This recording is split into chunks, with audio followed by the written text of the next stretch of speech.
9월 셋째 주 하나님께서 주시는 말씀은 예레미야 43장 1절에서 7절입니다.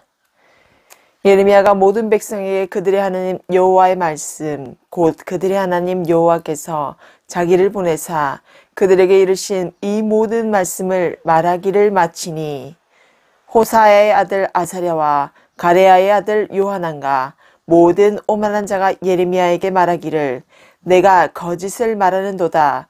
우리 하나님 여호와께서 너희는 애굽에서 살려고 그리로 가지 말라고 너를 보내어 말하게 하지 아니하셨느니라. 이는 네리야의 아들 바룩이 너를 부추겨서 우리를 대적하여 갈대아 사람의 손에 넘겨 죽이며 바벨론으로 붙잡아 가게 하려 함이라. 이에 가레야의 아들 요하난과 모든 군 지휘관과 모든 백성이 유다 땅에 살라 하시는 여호와의 목소리를 순종하지 아니하고 가레야의 아들 요하난과 모든 군 지휘관이 유다의 남은 자 곧 쫓겨났던 여러 나라 가운데에서 유다 땅에 살려하여 돌아온 자 곧 남자와 여자와 유아와 왕의 딸들과 사령관 느부사라다니 사반의 손자 아히감의 아들 그다랴에게 맡겨둔 모든 사람과 선지자 예레미야와 네리야의 아들 바룩을 거느리고 애굽 땅에 들어가 다바네스에 이르렀으니 그들이 여호와의 목소리를 순종하지 아니함이러라. 아멘. 예레미야는 눈물의 선지자로 오늘날 우리에게 알려져 있습니다. 누군가가 나의 말을 듣지 않고 진실된 목소리를 무시하고 반대 방향으로 행동하게 된다면 여러분은 어떤 심정을 가지시겠습니까? 순환이 계속되는 것은 모든 염려와 근심을 늘어가게 하고 속이 상하고 애태우게 합니다. 하나님의 말씀을 대신 전하는 예레미야 선지자의 선포의 말들을 듣지 않고 있는 이들을 그저 바라만 볼 수밖에 없는 심정까지 간 것입니다. 그래서 하나님의 말씀을 전하는 자들은 고독과 외로움을 이겨나가면서 그것이 오히려 사람의 힘과 능력을 대신해서 주어진 사명과 확신으로 살아가는 것입니다. 사람의 한계점은 있지만 하나님께서는 한계가 없으신 분입니다. 그것을 뒷받침해서 유지할 수 있는 비결은 사랑인 것입니다. 사랑으로 사람을 바라보면 나쁜 것도 좋은 것도 상대방의 영향권 속에 있지 않게 됩니다. 사랑으로 사람을 바라보게 된다면 모든 것을 초월하신 하나님만이 남아있게 되고 더러운 모든 제약들을 사랑으로 이기게 된다는 것입니다. 또한 율법은 고통의 무게의 짐을 주지만 그것이 다함 없이 진심으로 이루어지는 한 그곳에서는 사랑의 다채로운 자유를 느낄 수 있게 됩니다. 그러나 반대로 생각해 볼 때 우리의 삶에 있어서 완전한 자유란 존재하는 것일까요? 생각해 보건대 완전한 자유는 자신이 고난 가운데 역경 가운데 있을 때에만 존재하는 것입니다. 고난이 없으면 자유도 없습니다. 자유가 없으면 고난도 없습니다.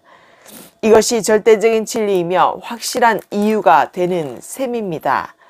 어디에서든 고난이 도구로 삼아지고 그것을 사용하는 법을 터득한다면 고난은 더 이상 그 이상도 이하도 아닌 고난이 되는 것입니다.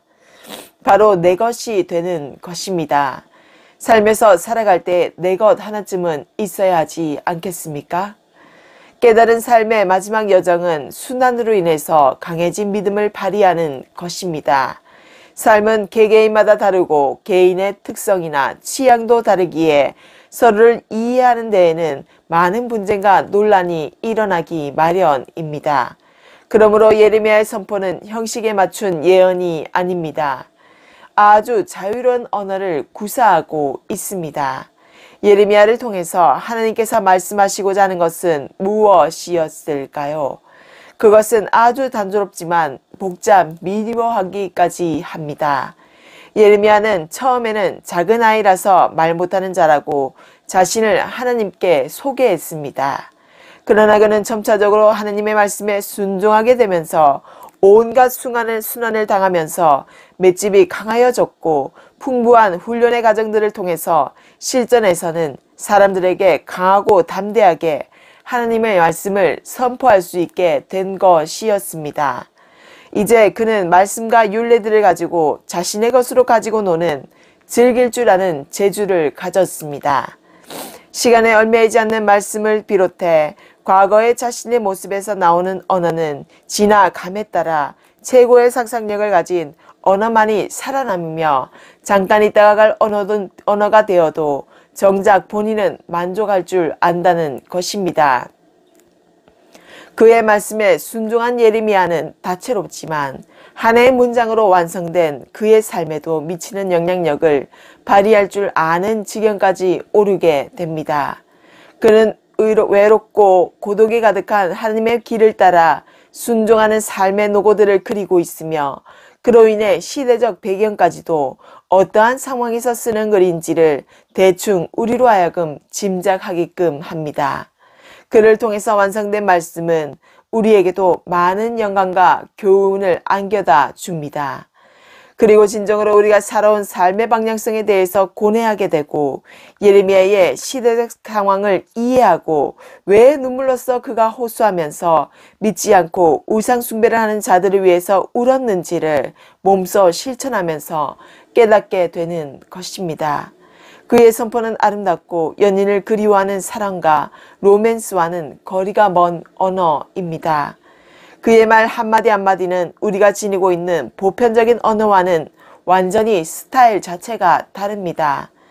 어떠한 사물을 분류하는 과정에서의 오류처럼 독특성을 지니고 있는 것입니다.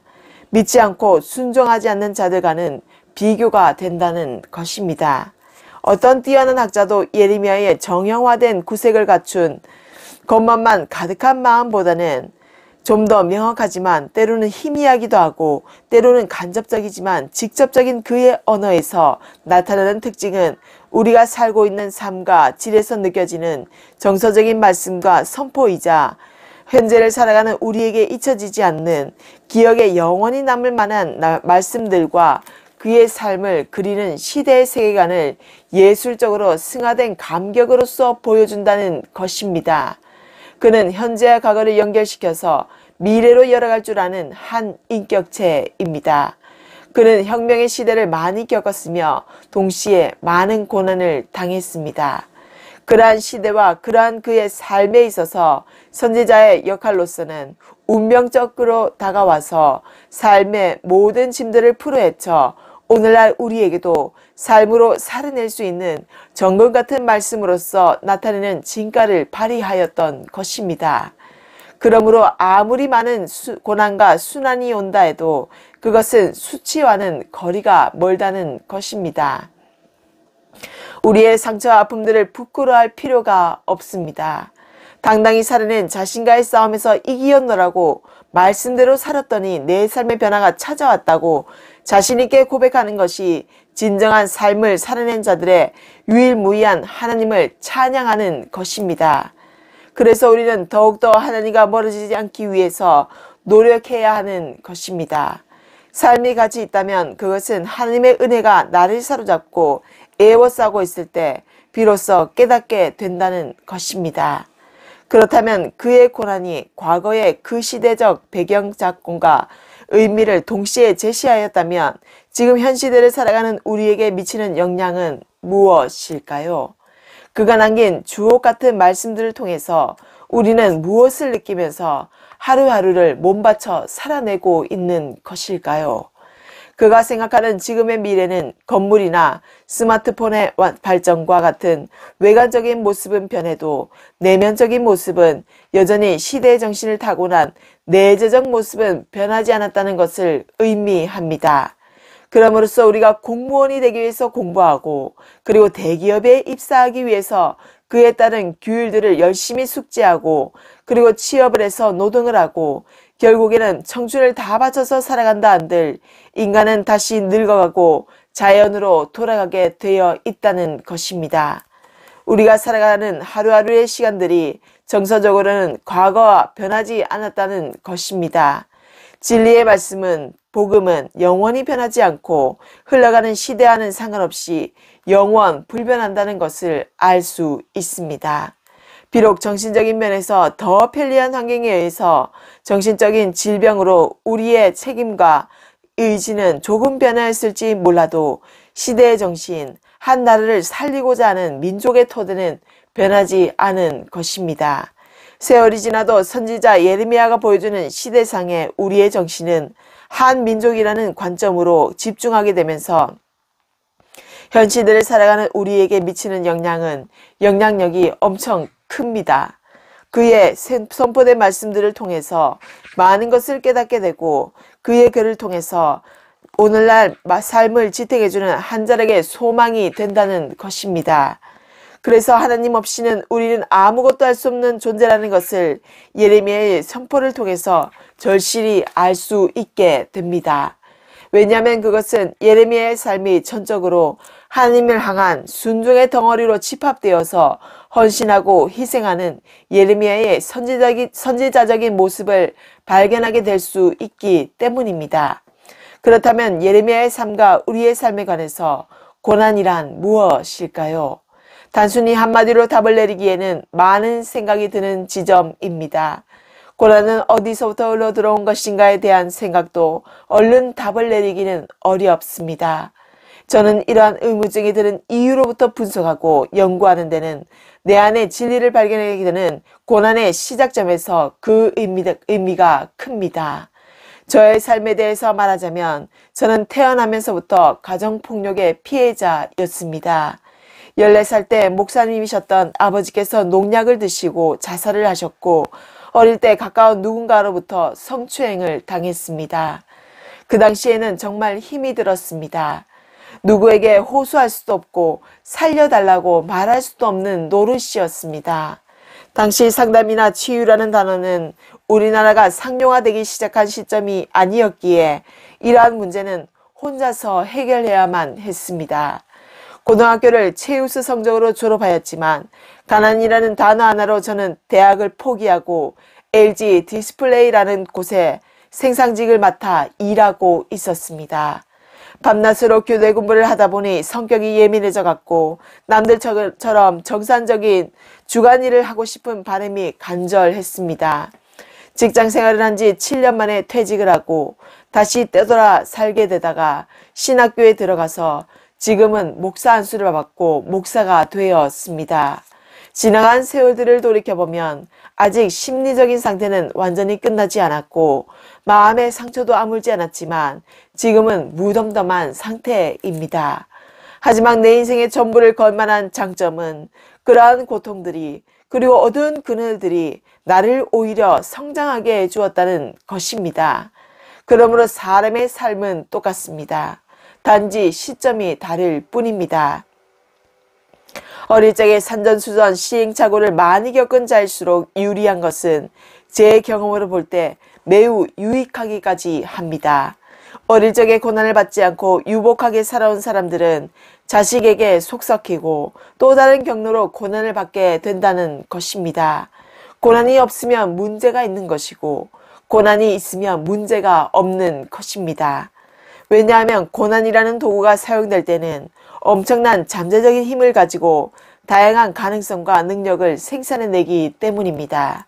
그러므로 예레미야의 순환은 우리 삶에 미치는 파급력 또한 매우 큽니다. 그가 겪어낸 고난이라는 도구가 결국은 생명의 말씀으로서 재생산해내어서 만들어졌다는 것입니다. 우리는 그러한 점에서 얼마든지 많은 가능성을 가지고 있기 때문에 우리 또한 할 수 있다는 것입니다. 온전하고 온전하신 주님 안에서 우리 대한민국 민족은 일어나서 나라와 우리 각자의 삶에 대해서 반드시 승리할 수 있습니다. 그가 세우려 했던 사명은 자신을 위한 것이 아니었습니다. 나라를 사랑하는 마음, 그리고 세상을 사랑하는 마음에서 우러나오는 하나님의 사랑을 받았기 때문에 가능한 것이었습니다. 예레미야는 그것을 바로 자신조차도 알고 있었는지도 모릅니다.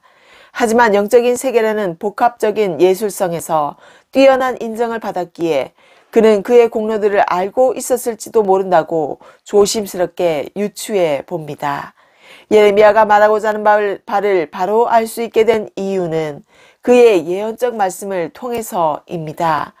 예레미야의 삶과 선포된 언어와 경험들을 말씀을 통해 읽으면서 문득 이 사람은 고난을 도구로 사용할 줄 아는 사람이구나 라고 느꼈습니다. 그의 삶이 말씀으로 엮어져 세상에 나오기까지 많은 우여곡절이 있었는지는 모르지만 아마도 평탄한 삶은 아니었을 것입니다. 물론 물질적으로 축복을 받고 또한 자기가 하고자 하는 좋아하는 일도 할 수 있고 그것이야말로 이 땅에서의 진정한 행복이 아니면 무엇이겠습니까? 그러나 사람은 자신이 좋아하는 일을 해야 하지만 순환이 없는 삶은, 그리고 하나님 없는 삶은 시궁창에 처박힌 지옥불에 던져지는 이유 중에 하나이기도 합니다. 여건상으로 맞지 않고 재정적으로 하루 밥벌이 먹기도 힘든 시국에 있다면 얘기는 달라집니다. 하지만 때로는 하나님의 계획하신 사명을 위해서 나의 삶과 편의와 안위를 가감히 포기해야 할 때도 있어야 한다는 것입니다. 이러한 것들은 규율과 규칙 속에 갇힌 세상에서 하나는 바라보지만 둘은 바라보지 못한다는 것입니다. 이것이 바로 우리의 삶에서 반복된 사이클에서 벗어나지 못하는 이유이기도 합니다. 그러한 정서의 현실을 바탕으로 한 예레미야의 언어는 우리를 초월하는 세계관으로 인도합니다. 그 초대에 부름받은 우리는 삶을 살아갈 때 진정으로 하나님의 선지자가 되어 사람을 살릴 수 있는 순환의 도구들을 사용할 수 있는 여러분이 되시기를 진심으로 바라옵고 간구드립니다. 기도하겠습니다. 주님, 오늘도 우리는 매일을 나의 안위와 편리만을 위해서 살아간 것은 아닌지 오늘 예레미야의 말씀을 통해서 돌아보게 됩니다. 삶에서 투옥과 비방과 여러가지 순환을 받은 선지자 예레미야를 보면서 저는 오늘도 너무나 부족한 한 미개한 사람임을 알게 되었습니다. 늘 살아가면서 부족했던 지난 날들을 돌아보면서 우리가 잘못된 길로 빠질 때 항상 다시 바른 길로 인도하신 에베네셀의 하나님을 찬양합니다. 주님, 참으로 감사드립니다. 우리의 시종과 우리의 형편과 우리의 처지를 모두 아시고 어려운 삶과 부딪혔을 때 우리에게 지혜를 주시어서 임기응변으로 잘 넘어갈 수 있게 해주셔서 감사드립니다. 사랑으로 삶을 끝까지 인도하시는 주님을 닮아갈 수 있도록 우리의 다치고 딱딱하게 굳은 마음을 용서하여 주시옵소서. 우리를 건져내어서 사용하여 주시기를 간절히 원하고 바라옵나이다. 주님께서 우리를 한 생명체로 태어나게 하셔서 죽음이 올 때까지 끝까지 사명으로 살아가게 하시고 도울 자들과 도우는 자들이 협력하게 하셔서 더 이상 세상에서 허덕거리며 숨 막히는 전쟁의 고통을 무사히 잘 넘어갈 수 있게 하시고 십자가의 사랑으로 우리를 건져주신 감사로서 살 수밖에 없게 하신 우리 구주 예수 그리스도의 이름으로 기도드립니다. 아멘.